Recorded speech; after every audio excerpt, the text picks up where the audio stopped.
Bismillahirrahmanirrahim. My dear students, I'm going to talk on the reproduction and series of my lectures are going on. The topic in series is the female reproductive physiology. Let's have its basics as a background. The hypothalamus pituitary gonad axis controls the required physiologic changes that occur both in the ovaries and in the uterus of the menstrual cycle. The menstrual cycle duration, approximately 28 days, ranges 25 to 35 days, starts with the removal of the endometrium and release of the FSH by the anterior pituitary.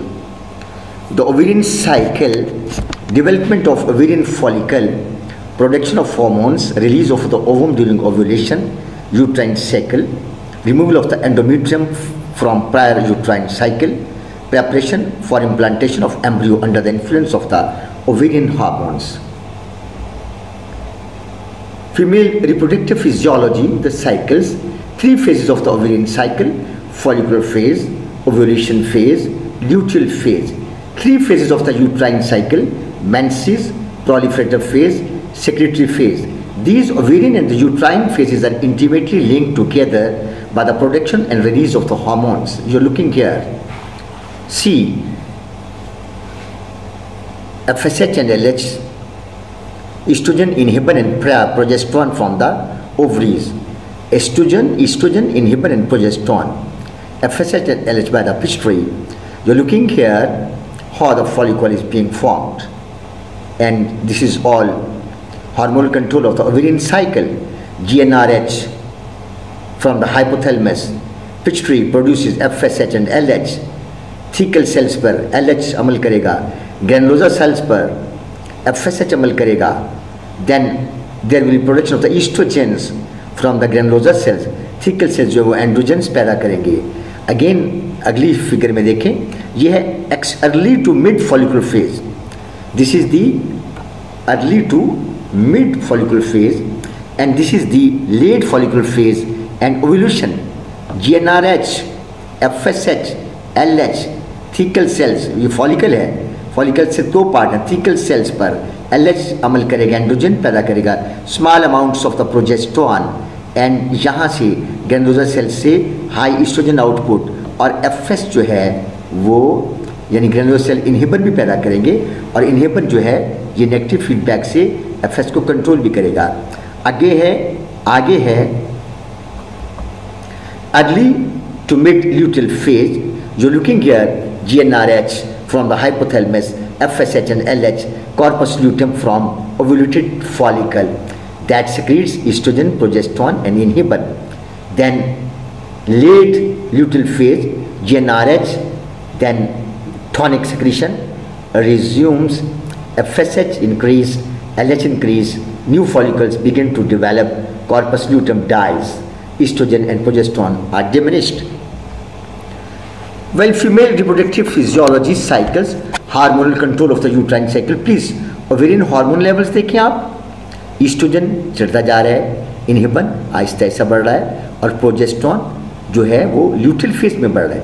ल्यूटेल phase में progesterone यहाँ देखें, ये है follicular phase और ये है ल्यूटेल phase, और यहाँ पर है ओवुलेशन, LH सर्ज, और ये है phases of the uterine cycle. Menses है, प्रोलिफरेटिव फेज है, सिक्रेटरी फेज है. यहाँ देखिए ये मेंसेस, स्लफिंग है, ischemia of the endometrium, sloughing of all these things, uterine cycle.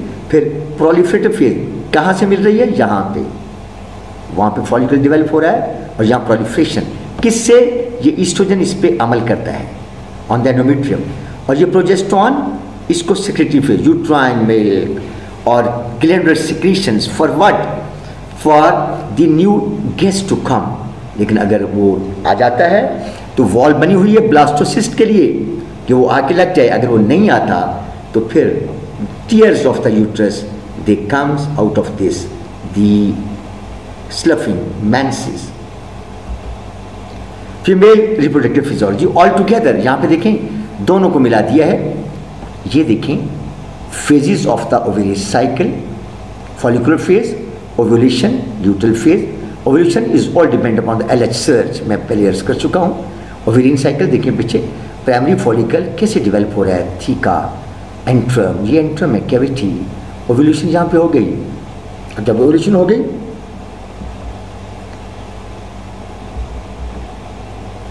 तो अब देखिए ये जो पीछे रह गया, this is the corpus luteum formation, खाली हॉल ग्रेफिन फॉलिकल का, यहाँ पर मेच्योर कॉर्पस ल्यूटियम और फिर कॉर्पस एल्बिकैन अगर प्रेगनेंसी डेवलप नहीं होती।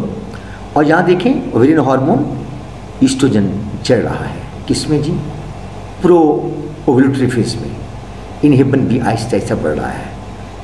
आप देखें यहाँ पे डिमिनिश कर रहा है, यहाँ पे प्रोजेस्टेरोन बढ़ रहा है, क्यों कि कॉर्पस ल्यूटियम उसे प्रोड्यूस कर रहा है। And you looking here the uterine cycle phases, menses, proliferative phase, secretory phase, ये इंटरलिंक है। Fertilisation effects, what happens if fertilisation occurs, uterine endometrium is maintained by first the release of progesterone from the corpus luteum, then the release of the human chorionic gonadotropin HCG which maintains the corpus luteum until the 7th week। ये जो human chorionic gonadotropin है ये maintain रखता है किसको, corpus luteum को 7th week तक। From the 7th week on the placenta produces progesterone which continues to maintain the endometrium and the corpus luteum degenerates। 30 से महीने के बाद the charge is taken by the placenta। From 7th week on, the placenta produces progesterone, which continues to maintain the endometrium and corpus luteum degenerates। Placenta also produces estrogen and progesterone, which at high levels block GnRH। देखें sorry, जब placenta के hormones oestrogen progesterone पैदा होंगे तो ये negative feedback करेंगे और GnRH block हो जाएगा। Oestrogen is also involve in breast development. Progesterone is also involve in the uterine maintenance and relaxation, prevents premature contraction. Placenta also produces human placental lactogen, human placental lactogen implicated in breast development and milk production, though determined not the only factor, as lack of human placental lactogen has no ill effects. More important is the role of the human placental lactogen plays in fetal nutrition by altering maternal glucose and fatty acid metabolism. Female reproductive physiology, fertilization, what have occurs to follow parturition, birth के बाद क्या होता है, increasing level of corticotropin releasing hormone CRH from the placenta a few weeks prior to delivery। बच्चे पैदा होने से